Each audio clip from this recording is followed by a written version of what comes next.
Good morning my students. सबसे पहले तो बेटा जी आप सभी को दिल से धन्यवाद। आप जिस तरह से धीरे धीरे मेरा जो सब्सक्राइबर बढ़ते जा रहे हैं उसके लिए बेटा एक अलग ही खुशी आ रही है। और इस सब खुशी के अंदर आप लोगों का सपोर्ट मेरे लिए बहुत ही ज़बरदस्त सपोर्ट है, मेरे लिए बहुत ही मतलब एक खुशी का माहौल है। ओके बेटा जी, तो चलिए और भी सपोर्ट कीजिए और मैं आप लोगों के लिए एक से बढ़ के एक वीडियो लेके आऊँगा बेटा जी, ये मेरा वादा है। एक बार मेरा वीडियो आप आराम से बैठ के देखिए, मैं गारंटी कर रहा हूँ पूरा कॉन्सेप्ट क्लियर करवा दूंगा मैं आप लोगों का। क्लियर? तो चलिए आज का हम टॉपिक स्टार्ट करते हैं। देखिए आज अपने जो मैथ का टॉपिक है उसका नाम है भाग। भाग से रिलेटेड हम आप जितने भी क्वेश्चन होंगे वो भाग से रिलेटेड आज क्वेश्चन सोल्व करेंगे। तो चलिए आज के क्वेश्चन स्टार्ट करें। आप लोग सभी अपनी कॉपी पेन लेके बैठ जाओ और ऊपर हेडिंग लिखो भाग। क्लियर? और मैं पर्सन टू पर्सन स्टार्ट करवाता हूं बेटा जी। क्लियर? चलो लिखो बेटा जी। चलिए बेटा जी, पहला क्वेश्चन, भाग विधि और उसका सूत्र क्या है। ठीक है, देखो बात को समझना। मान लीजिए मेरे पास 72 है, मुझे इसमें भाग देना है, ठीक है ना। मुझे भाग देना है इसके अंदर 5 का। अब ध्यान से सुनना, मैंने इसमें 5 का भाग दिया, 5 एकम 5, कितना बच गया? 2। अगली संख्या उतारी 2, 5 चौक 20, कितना बच गया बेटा? 2 बच गया। आपने बोला सर ठीक है, आराम से समझ में आ रहा है, क्या दिक्कत है इसमें? मैंने कहा कि ये जो 5 नहीं, ये 5 कहलाता है भाजक। क्लियर? ये जो 14 ना 14 इसको कहलाएंगे भागफल। क्लियर? और ये जो 2 नहीं, ये इसको बोलेंगे शेषफल। क्या बोलेंगे? शेषफल। और ये जो बीच में आता है ना 72, ये कहलाता है भाज्य। ये क्या कहलाता है? भाज्य। अब मैं आपको एक बात बताता हूं, सुनो।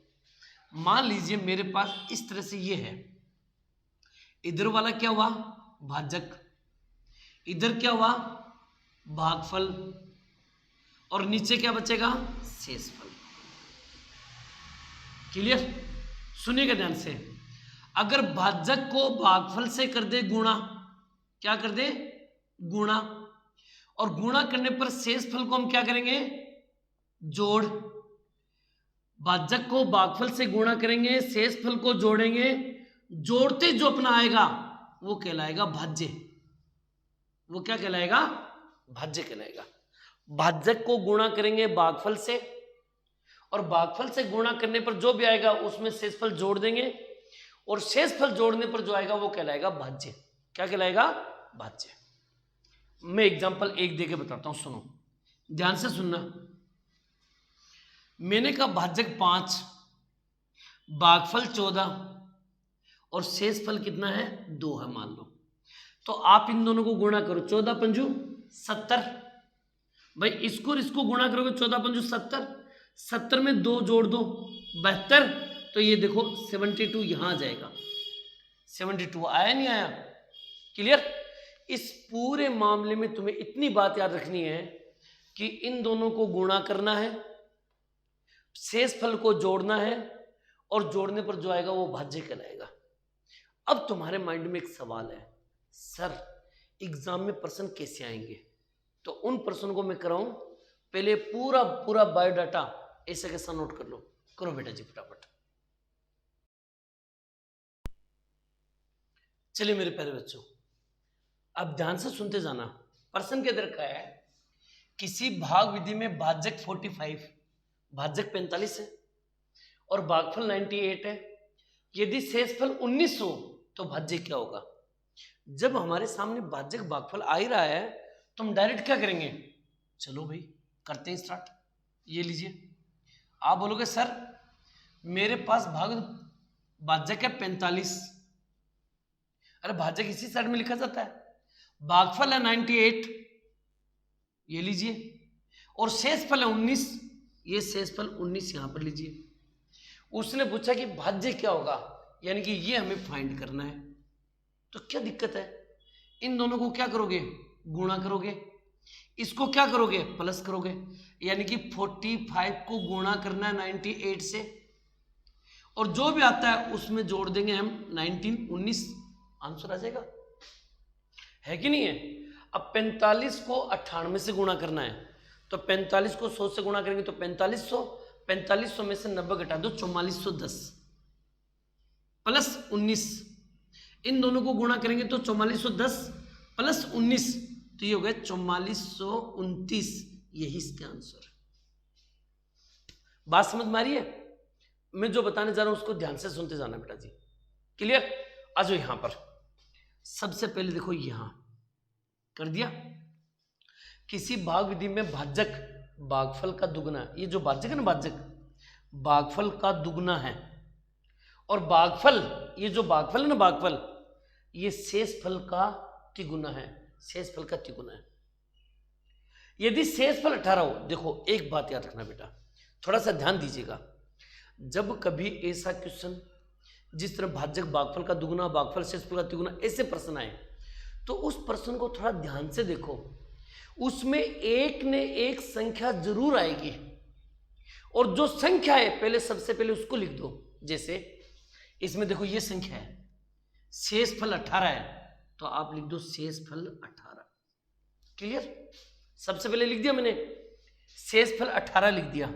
अब सुनिएगा, यहां पर देखो भागफल, भागफल यहां होता है, यहां होता है भागफल, भागफल शेषफल का तिगुना है, शेषफल का 3 गुना है, तो 18 कम 18, 18 दूनी 36, 18 तिये 54, ये 54 यहां पर आ गया।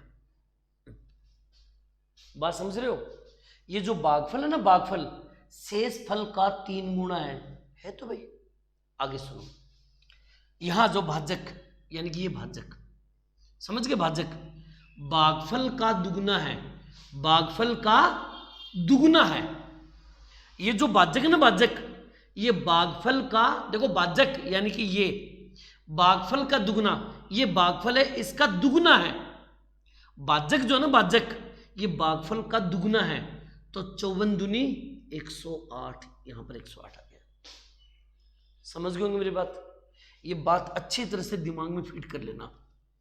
अब तुम्हें पता है मैं क्या करूंगा, इन दोनों को करूंगा गुणा, इसको मैं जोड़ूंगा, और जोड़ते हमारे पास क्या आ जाएगा, ये यहां का भाज्य आ जाएगा, यानी कि मैं 108 को गुणा करूंगा किससे, 54 से, क्लियर।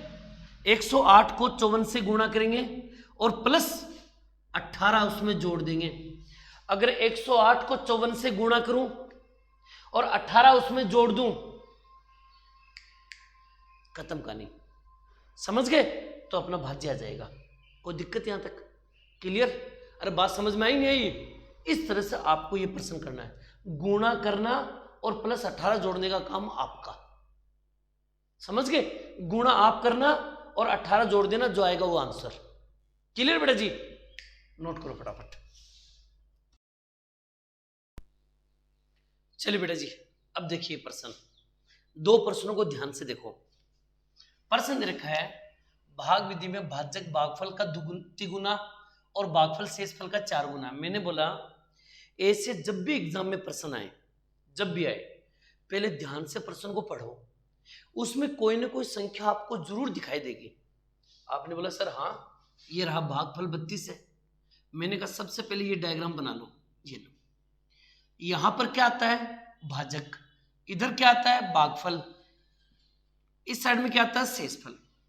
उसने दे रखा भागफल 32 है, तो आप डायरेक्ट लिख सकते हो सर 32 यहां पर है, क्लियर। जो दे रखा पहले उसको लिख लो।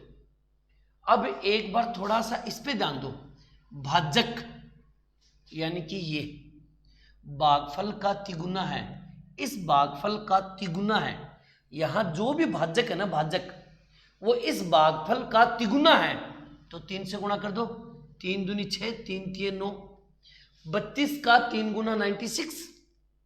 भाई जो भाजक है ना, भाजक वो भागफल का, इस भागफल का 3 गुना है, तो 32 को 3 से गुणा करो, 32 14 32 96 96, यानी कि पहली बात यहां से लेके यहां तक है कंप्लीट।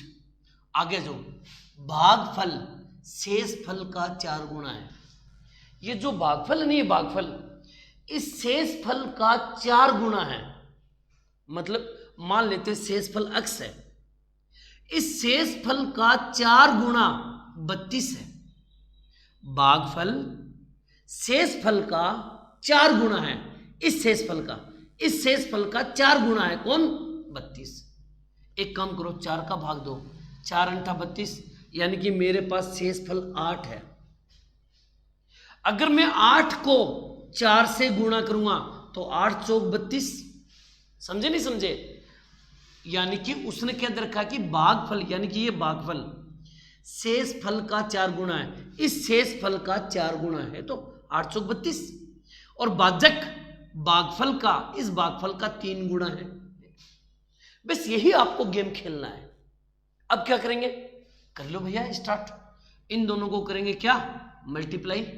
96 को गुणा करेंगे 32 से, गुणा कर देंगे, और प्लस 8 इसमें प्लस कर देंगे, है कि नहीं है? 96 को गुणा करेंगे 32 से, और जो आएगा उसमें 8 हम क्या कर देंगे? प्लस कर देंगे। ये काम तुम खुद करना, गुणा का और जोड़ने का काम आप कर लेना बेटा। मेरा काम है इसको समझाना। आई होप समझ में आ गया होगा। अब देखो आगे नीचे वाला प्रश्न, मैं बताऊं कि प्रश्न को तुम ध्यान से पढ़ना, प्रश्न को ध्यान से पढ़ना, क्योंकि जो टर्निंग पॉइंट है वो प्रश्न की लैंग्वेज में ही है।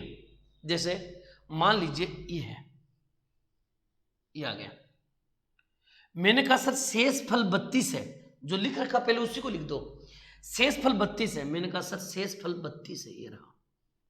क्लियर? समझ में आ गई बात? अब आ कहते हैं भाजक भागफल का दुगुना है और शेष फल का तिगुना है।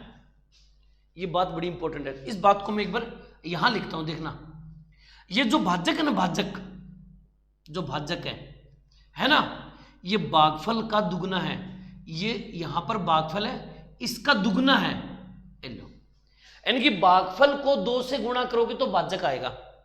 फिर देखो आगे लैंग्वेज क्या लिख रखा है, भाजक, यानी कि ये जो भाजक है भागफल का दुगुना है और शेष फल का तिगुना है।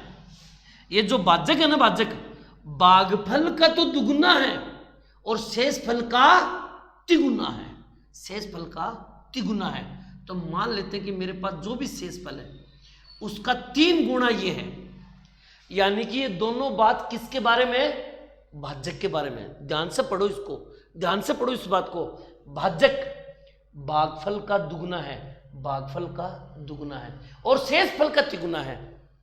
ये जो भाजक है ना, भाजक, ये भाजक, ये भागफल का दुगुना है और शेष फल का तिगुना है। तो इस बात को यहां ध्यान दो, भाजक शेष फल का 3 गुना है, तो शेष फल का 3 गुना 96। भाई 32 का 3 गुना 96। क्लियर?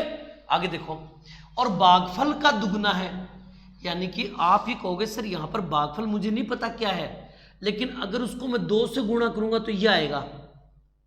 तो आप ही सोचो, अगर मैं x को 2 से गुणा करूंगा तो 96 आएगा, तो 2 का भाग दे दो इसमें, 48। भाई 96 में 2 का भाग देंगे तो 48 आएगा। इसका मतलब ये हो गया कि ये हमारे पास 48 है। अब थोड़ा सा प्रश्न पढ़ के देख लो। भाजक, ये भाजक भागफल का दुगुना है, देखो भागफल का दुगुना है और शेष फल का तिगुना, और शेष फल का तिगुना है। क्लियर? इतनी बात आपको समझनी पड़ेगी। अब क्या करना है? आगे वो का वो काम, 96 को गुणा करेंगे 48 से। क्लियर?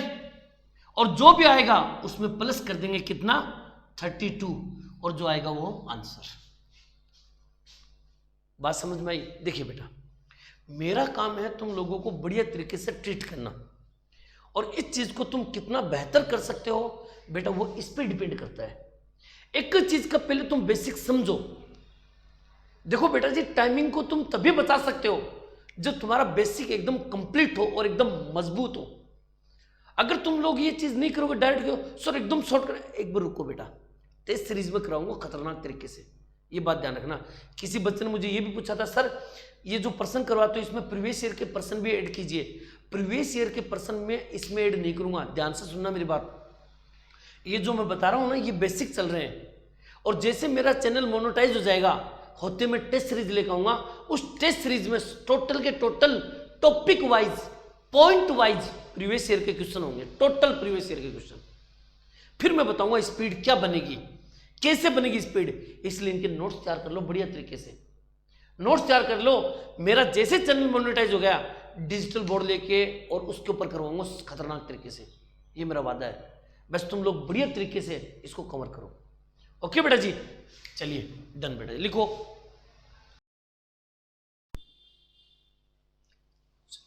चलिए बेटा जी, अभी तक जो हमने प्रश्न करवाए वो हमारे कंप्लीट हो गए प्रश्न।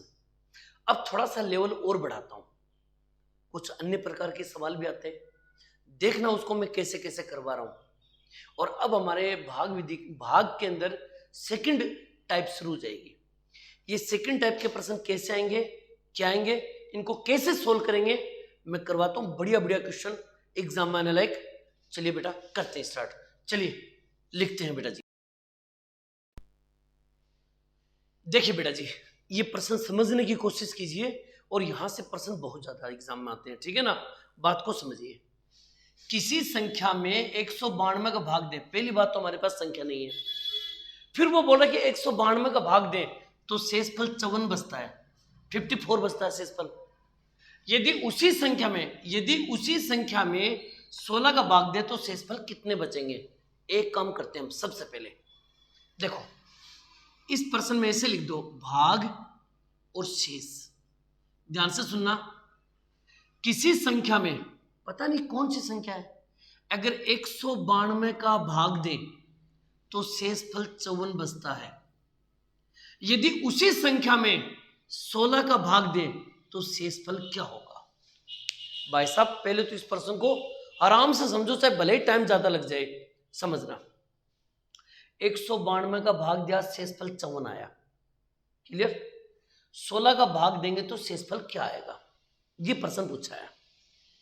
एक बात बताओ तुम लोग, ऐसा प्रश्न जब भी एग्जाम में आए सबसे पहले 16 का भाग 192 में दो। आप बोलोगे सर 16 का भाग 192 में देंगे तो 16 एकम 16 बच गया 3, उतरा 16 दूनी 32। सर भाग जा रहा है, तो एक तो ये नियम सुन लो, इसका भाग इसमें जाना चाहिए। पहली बात ध्यान सुनना, भाग वाली संख्या आपस में विभाजित होनी चाहिए। चलो मैं नोट करके लिख देता हूं ये बात, NOTE नोट। भाग वाली संख्या आपस में विभाजित होनी चाहिए। अब किसी बच्चे के मन में एक बात आ गई, सर ये भाग वाली संख्या आपस में विभाजित नहीं हुई तो आप लिखिए विभाजित नहीं हुई या विभाजित नहीं हुआ तो उत्तर ज्ञात नहीं कर सकते। उत्तर ज्ञात नहीं कर सकते, ये बात ध्यान रखना। अगर भाग वाली संख्या आपस में विभाजित नहीं हुई तो हम उत्तर ज्ञात नहीं कर सकते, बस काम खत्म। अब सुनो, तो मेरा पहला नियम क्या हुआ, जब भी कभी ऐसा क्वेश्चन एग्जाम में आए तो भाग वाली संख्या आपस में विभाजित होनी चाहिए, क्लियर। दूसरी बात, इनमें देखो बड़ी संख्या कौन सी है, आपने बोला सर बड़ी संख्या ये है, ये बड़ी है। अगर ऊपर वाली संख्या बड़ी हो, ध्यान से सुनना, अगर ऊपर वाली संख्या बड़ी हो तो आपको डायरेक्ट 16 का भाग शेषफल में देना है। अगर ऊपर वाली संख्या बड़ी हुई, अगर ऊपर वाली संख्या बड़ी हुई तो यानी कि ऊपर वाली संख्या अगर बड़ी है तो डायरेक्ट 16 का भाग शेषफल में देना है। तो आप लिखोगे 54 के अंदर भाग देंगे 16 का, 16 कम 16, 16 दूनी 32, 16 3 48, कितने बच गए, 6 बच गए, बस यही आंसर है। शेषफल कितने बचेंगे, 6 बचेंगे बेटा जी आंसर। अब किसी के मन में यह सवाल आया, सर ऊपर वाली संख्या छोटी हुई तो, अगर ऊपर वाली संख्या छोटी हुई तो वो बात की बात है, आगे मैं बताऊंगा आपको। फिलहाल मुझे बताओ ये बात समझ में आई क्या? जब भी कभी ऐसे क्वेश्चन एग्जाम में आएंगे, सबसे पहले एक काम करना, भाग वाली संख्या आपस में विभाजित होनी चाहिए। अगर ये भाग वाली संख्या आपस में विभाजित नहीं है तो आप उत्तर ज्ञात नहीं कर सकते। पहली कंडीशन तो ये। दूसरी कंडीशन, अगर ये आपस में विभाजित है, अगर ऊपर वाली संख्या बड़ी है, ऊपर वाली संख्या बड़ी है, तो डायरेक्ट 16 का भाग इसमें दे दो, जो आएगा वो आंसर। क्लियर? एक काम करो, पहले इसको नोट करो, फिर आगे बताता हूं। करो बेटा नोट इसको। चलिए बेटा जी, क्वेश्चन नंबर 7। क्वेश्चन नंबर 7, देखो बात को समझना। किसी संख्या n में, इस बार संख्या का नाम दे दिया n, किसी संख्या n में 7 का भाग दे तो शेषफल 3 बचता है। एक काम करते हैं, सबसे पहले लिखते हैं संख्या, फिर लिखते हैं भाग, फिर लिखते हैं शेष। किसी संख्या n में 7 का भाग दे, ठीक है ना, तो शेषफल 3 बचता है। कोई संख्या n है, भाग दिया 7 का, शेषफल बचा 3। यदि संख्या 5n में, इस बार 5n होगी, संख्या 5n में 7 का भाग दे तो शेषफल कितने बचेंगे, अक्स कर लिया। क्लियर? मैंने वही बात लिखी जो प्रश्न में दे रखी थी, है कि नहीं है? अब सुनो गौर से, भाग वाली संख्या आपस में विभाजित होनी चाहिए। ये भाग देखो आपस में विभाजित है, अरे है कि नहीं है? हाँ सर विभाजित है। अगर ये आपस में विभाजित, 7 में 7 का भाग जाता है, अगर 7 में 7 का भाग नहीं जाता तो हम क्या लिखते? उत्तर ज्ञात नहीं कर सकते। खत्म कहानी। अब सुनो, 7 में 7 का भाग जा रहा है तो आप क्या बोलोगे? भाग वाली संख्या आपस में विभाजित होनी चाहिए। हाँ हो रही सर, विभाजित नहीं हुआ तो उत्तर ज्ञात नहीं कर सकते। ठीक है सर, ये भी समझ गए। अब सुनो, ऊपर वाली संख्या बड़ी है छोटी है? आपने बोला सर ऊपर वाली संख्या और नीचे वाली संख्या सेम है। अगर ऊपर वाली संख्या बड़ी होती तो मैं डायरेक्ट भाग देता, अगर ऊपर वाली और नीचे वाली संख्या सेम है तो भी मैं डायरेक्ट भाग दूंगा। अगर ऊपर और नीचे वाली संख्या दोनों सेम है तो भी मैं 7 का डायरेक्ट भाग 3 में दूंगा। अब तुम कहोगे सर 3 में 7 का भाग तो जाता ही नहीं है। मैंने कहा सुनो दोस्तों, सुनो मेरे बच्चों, सुनो मेरे लाडलो, बात यह है, यहां पर था n, यहां पर हो गया 5n, यानी कि n को मैंने किससे मल्टीप्लाई किया? 5 से। मैंने संख्या को किससे गुणा किया? 5 से। तो जो काम संख्या के साथ हो रहा है, जो काम संख्या के साथ हो रहा है, वही काम तुम शेषफल के साथ करो। संख्या को मैंने किससे गुणा किया? 5 से। तो पहले एक काम करो, इस शेषफल को तुम गुणा करो 5 से, 5 दिए 15। ध्यान में रखना, जो काम संख्या के साथ होगा वही काम शेषफल के साथ होना चाहिए। मैंने कहा सर संख्या को 5 गुणा कर दिया तो शेषफल को भी 5 से गुणा कर दो, 5 दिए 15। अब 7 का भाग दो, 15 में 7 का भाग दो, 7 दूनी 14, कितना बच गया? 1। यही इसका आंसर है। समझ में मेरी बात? बढ़िया समझ में आया होगा। नोट करो फटाफट। चलिए बेटा जी, अगला प्रश्न देखिएगा। प्रश्न देखो लिख रखा है, आप पढ़ लीजिए आराम से। किसी संख्या में 35 का भाग दे तो शेषफल 18 बचता है, उसी संख्या के वर्ग में 5 का भाग दे तो शेषफल क्या होगा? सुनिए, सबसे पहले लिखेंगे भाग, फिर लिखेंगे शेष। किसी संख्या में 35 का भाग दे तो शेषफल 18 बचता है, उसी संख्या के वर्ग में, यानी कि संख्या के वर्ग में, संख्या का वर्ग में 5 का भाग दे तो शेषफल क्या बचेगा? यह प्रश्न है। ध्यान सुना, किसी संख्या में 35 का भाग दे तो शेषफल 18 बचता है, उसी संख्या के वर्ग में 5 का भाग दे तो शेषफल x बचेगा। सुनो ध्यान से, ठीक है ना? पहला क्वेश्चन ध्यान सुनो बेटा जी, समझ मारोगा ना?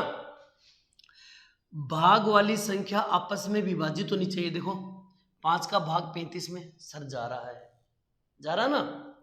विभाजित नहीं हुआ तो उत्तर ज्ञात, अगर विभाजित नहीं होता तो उत्तर ज्ञात नहीं कर सकते।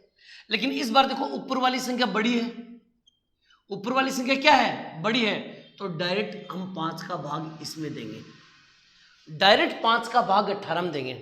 लेकिन सुनो लाडलो, उसने बोला संख्या के वर्ग, वर्ग मतलब होता है स्क्वायर, उसने संख्या का क्या किया, स्क्वायर किया, संख्या का वर्ग किया।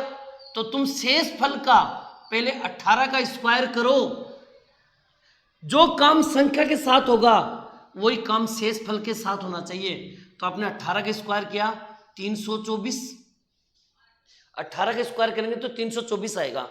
अब तुम्हें क्या करना है, इस 324 में भाग देंगे 5 का, 5 6 के 30, बच गया 2, उतारा 4, 5 20, कितना बच गया 4, यही आंसर है, 4 आंसर। समझ में आई मेरी बात, बढ़िया समझ में आएगी बेटा, धीरे धीरे इन चीजों को समझो। ओके, नोट कीजिए बेटा जी फटाफट। चलिए बेटा जी क्वेश्चन नंबर 9, ध्यान से सुनते जाना बेटा प्रश्न को, पहले प्रश्न आराम से पढ़ लो। प्रश्न के अंदर रखा है, जब किसी संख्या x y z को 31 से विभाजित करो तो शेषफल 17, 24 और 27 क्रम से बचते हैं। ठीक है ना, 17, 24 और 27, ठीक है ना, ये बचते हैं। जब संख्या इसको 31 से विभाजित करें तो शेषफल क्या होगा, आराम से सुनो गौर से। एक साइड में लिखो संख्या, क्लियर, एक साइड में लिखो भाग और एक साइड में लिखो शेष। ये आ गया। मेरी बात को गौर से सुनना मेरे बच्चों, बहुत बढ़िया क्वेश्चन है। संख्या अक्स, अगर अक्स में 31 का भाग दें, अक्स में 31 का भाग दें तो शेषफल 17 बचते हैं। अगर y में 31 का भाग दें तो शेषफल 24 बचते हैं। अगर z में 31 का भाग दें तो शेषफल 27 बचते हैं। मेरी बात समझ रहे होंगे आप, ठीक है ना। अक्स में 31 का भाग देंगे तो 17 बचेगा, y में 31 का भाग देंगे तो 24 बचेगा, ठीक है ना, और z में 31 का भाग देंगे तो 27 बचेगा। क्लियर।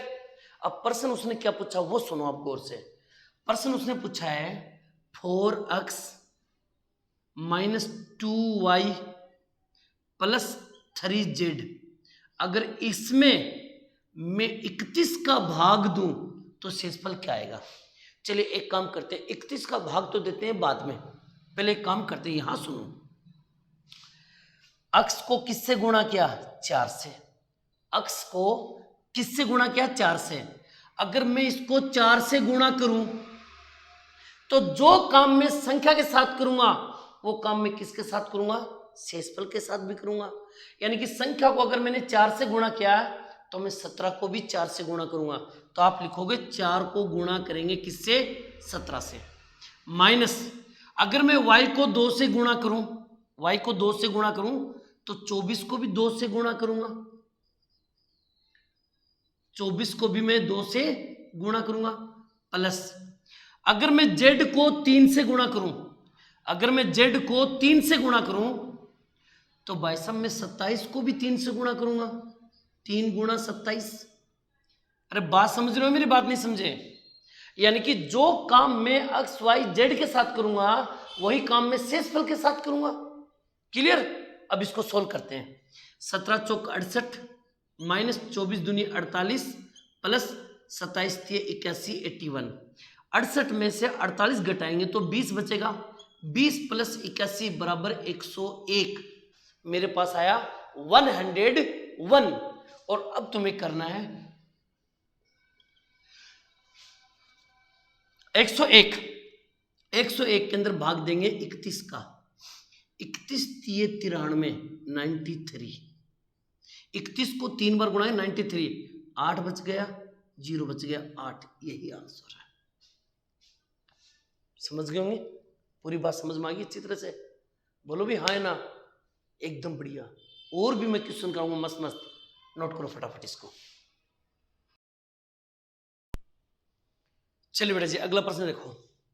प्रश्न दे रखा है किसी संख्या में 4 का भाग दे तो शेषफल 3 बचता है, उसी संख्या में 12 का भाग दे तो शेषफल क्या होगा, शेष क्या होगा। चलो बेटा सबसे पहले लिखते हैं भाग, एक साइड में लिखते हैं शेष। किसी संख्या में 4 का भाग दें तो शेषफल 3 बचता है, उसी संख्या में 12 का भाग दें तो शेषफल क्या बचेगा? अब सुनो गौर से, ठीक है ना। 4 का भाग दे शेषफल 3 बचता, 12 का भाग दे तो शेषफल क्या बचेगा? मैंने ये बोला था जब इस टाइप के प्रश्न आए तो पहला नियम सुनो गौर से, भाग वाली संख्या आपस में विभाजित होनी चाहिए। 4 का भाग 12 में जाता है, 4 3 12। हाँ सर बाहर जा रहा है। अगर ये विभाजित नहीं होती तो हम बोलते उत्तर ज्ञात नहीं कर सकते। क्लियर? आ गया ये। दूसरी बात, ऊपर वाली संख्या इस बार क्या हो गई? छोटी। मैंने थोड़ी देर पहले क्या बताया था, अगर ऊपर वाली संख्या बड़ी होगी तो हम डायरेक्ट भाग देंगे, लेकिन इस बार ऊपर वाली संख्या छोटी है। जब ऊपर वाली संख्या छोटी हो तब क्या करेंगे? सुनो गौर से, ऊपर वाली संख्या को पकड़ो और साइड में लेके जाओ। सबसे पहले लिखो 0। यह काम कब करना है? जब ऊपर वाली संख्या छोटी हो। तो सबसे पहले साइड में लेके जाओ, 0 लिखो। लिख दे 0। अब 4 का पहाड़ा बोलो। 4 एकम 4, 4 दूनी 8, 4 तिये 12, 4 चौक 16, 4 पंजू 20, 4 छिक 24। सर कब तक बोलना है? सुनो ध्यान से, ये कितने हैं? 12। देखो ये रहा 12।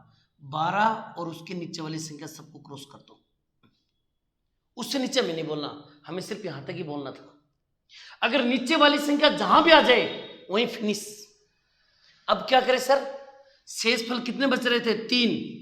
इसमें भी 3 जोड़ दो, इसमें भी 3 जोड़ दो, इसमें भी 3 जोड़ दो, तो उत्तर आएगा 3, 7 और 11। यानी कि मेरे पास जो शेष होगा वो होगा 3 भी हो सकता है, या फिर 7 होगा, या फिर 11 होगा।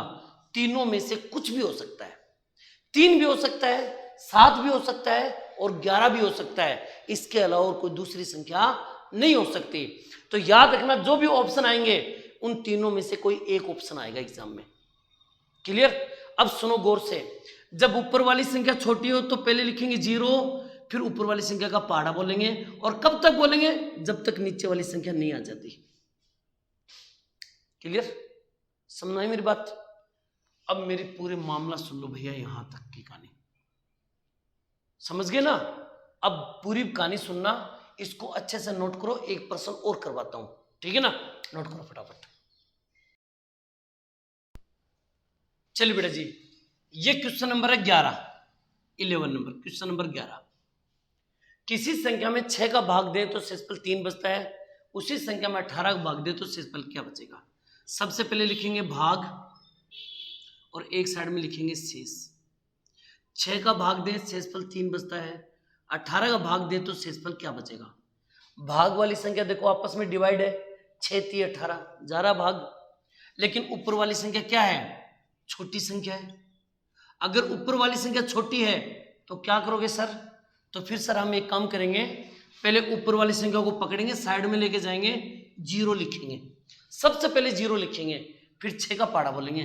6 कम 6, 6 दूनी 12, 6 3 18, 6 चौक 24। आपने बोला सर 18 तो आ चुका है, तो 18 को काट दो और इसके नीचे वाली संख्या काट दो।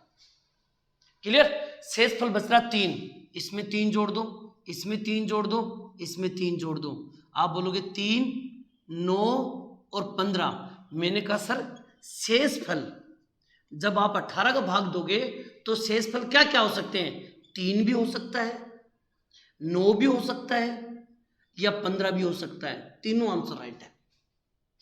आई होप कि ये बात आपको अच्छी तरह समझ में आ गई होगी। क्लियर? अगली मैं टाइप लेके चलूं, इसको नोट कर लो फटाफट बेटा जी, कीजिए बेटा। चलिए बेटा जी, क्वेश्चन नंबर 12। बात को समझना बेटा जी।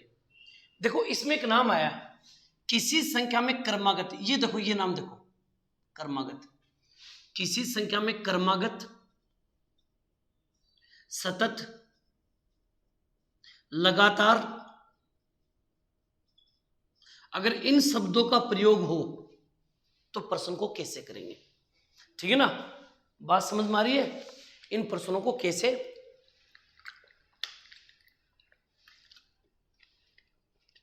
करेंगे देखना, बात को समझना बेटा जी। सबसे पहले अगर 7 का भाग दें तो शेषफल 4 बचते हैं, लिख दिया। उसी संख्या में 6 का भाग दें तो शेषफल 3 बचता है। उसी संख्या में 5 का भाग दें तो शेषफल 2 बचता है। क्लियर? अलग अलग लिखिए मैंने। 7 का भाग दिया 4 बच गए, 6 का भाग दिया 3 बच गए, 5 का भाग दिया 2 बच गए। बहुत बढ़िया ट्रिक बताने वाला हूं, बस आराम से बैठे रहो तुम लोग। लास्ट वाला इसको मान लिया कि माना यहां पर 1 है, सिर्फ 1 मान लो, हमेशा लास्ट वाले का 1 मान लो। क्या मानोगे? 1। अब सुनो गौर से, ऐसे प्रश्न को सोल्व करने का तरीका मैंने स्टार्टिंग में बताया था। 5 को 1 से गुणा करेंगे, 5 एकम 5, और 5 में 2 जोड़ देंगे तो टोटल कितना आ जाएंगे? 7। यहां पर 7 आएगा। आ गया? इस 7 को तुम यहां लिखोगे, इस 7 को यहां लिखोगे। क्लियर? फिर 7 को 6 से गुणा करोगे, 6 7 तो 42, 42 और 3 45, यहां पर 45 आएगा। क्लियर? इस 45 को तुम यहां लिखोगे। समझ में आ रहा होगा शायद मेरे हिसाब से। अरे सीधी सी बात है, यहां 1 माना, इन दोनों भाजक और भागफल को गुणा करेंगे, शेषफल को जोड़ेंगे तो भाज्य आ जाएगा। इस भाज्य को यहां रखेंगे, फिर गुणा करेंगे, जोड़ेंगे, इसको यहां रखेंगे, फिर इन दोनों को गुणा करेंगे, इसको जोड़ेंगे। 7 को 45 से गुणा करेंगे, 45 गुणा 7, 7 पंजू 35, असल की 3, 7 चौक 28, 29 30 31 315। इस 315 में 4 को क्या करेंगे? जोड़ देंगे, तो 4 को जोड़ेंगे तो 319 होंगे, यानी कि यहां पर आएगा 319। ये आएगा, ये जो 319 है यही इसका राइट आंसर है। वह न्यूनतम संख्या क्या होगी? 319। समझ में आया? एकदम बढ़िया। क्लियर? और भी ऐसे प्रश्न कराऊं? पहले इसको नोट कर लो, पूरे बायोडाटा को करो बेटा। चलिए बेटा जी, क्वेश्चन नंबर 13 देखो, ये डबल प्रश्न, ध्यान से सुनना। किसी संख्या में क्रमागत इसका भाग दे तो शेषफल इतना इतना बचता है। उसी संख्या में क्रमागत इसका भाग दें, यानी कि 2 प्रश्न है, 1 प्रश्न नहीं है, 2 प्रश्न है। चलिए हम सोल्व करते हैं। पहले देखिए, किसी संख्या में 7 का भाग दें तो शेषफल 3 बचता है। उसी संख्या में 6 का भाग दें तो शेषफल 2 बचता है। उसी संख्या में 5 का भाग दें तो अगर 5 का भाग दें तो शेषफल 1 बचता है। एक काम करो, पहले इसका आंसर निकालते हैं, पहले इसका आंसर निकालते हैं। अब देखो यहां पर 1 में क्या करूंगा? माना। क्लियर? 5 एकम 5, 5 और 1 6, यहां पर 6 आएगा। कितना आएगा? 6। अरे 5 एकम 5, 5 और 1 6, ये 6 यहां लिख दो, ये 6 यहां चला जाएगा। 6 को 6 से गुणा करो, 6 6 36, 36 और 2 38, तो यहां 38 हो गया। इस 38 को यहां पर लिख दो। 38 को 7 से गुणा करो, 7 8 56, असल की 5, 7 21, 21 और 5 26, ये आ गया 266। ठीक है ना? इसमें 3 जोड़ दो, 269, ये आ गया 269। तो यानी कि इस 269 को यहां पर लिख सकते हैं 269। एलो बेटा जी, अगर प्रश्न ये होता कि वह न्यूनतम संख्या ज्ञात कीजिए, वह न्यूनतम संख्या ज्ञात कीजिए, तो अपना आंसर यही हो जाता, खत्म कहानी आंसर। लेकिन उसने ये नहीं पूछा, उसने इस बार क्या पूछा है?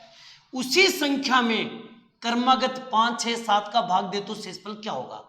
उसी संख्या मतलब 269 को लो, अब इसमें भाग देंगे सबसे पहले 5 का, 5 5 25, 1 बच गया, उतारा 9, 5 दिए 15, 4 बच गया। क्लियर? फिर इस 53 को लीजिए, इस 53 में भाग देंगे 6 का, 6 8 48, 5 बच गया। अरे बोलो हाँ ना? फिर इस 8 को लीजिए, इस 8 में भाग देंगे 7 का, 7 एकम 7, कितना बच गया? 1 बच गया। उसने यही तो प्रश्न पूछा है कि क्रमागत 5, 6, 7 का भाग दे तो शेष क्या होगा, शेष क्या होगा, तो आप बोलोगे सर शेष क्या तो 4 होगा या 5 होगा या 1 होगा, यही आंसर होगा। समझ गए होंगे? तो दोनों प्रश्न समझ में आ गए, क्लियर। एक लास्ट एंड फाइनल सवाल और उसी के साथ ये टॉपिक खत्म, क्लियर। लास्ट सवाल कराऊं, नोट करो फटाफट बेटा जी। चलिए बेटा जी, आज का लास्ट एंड फाइनल क्वेश्चन, ठीक है ना।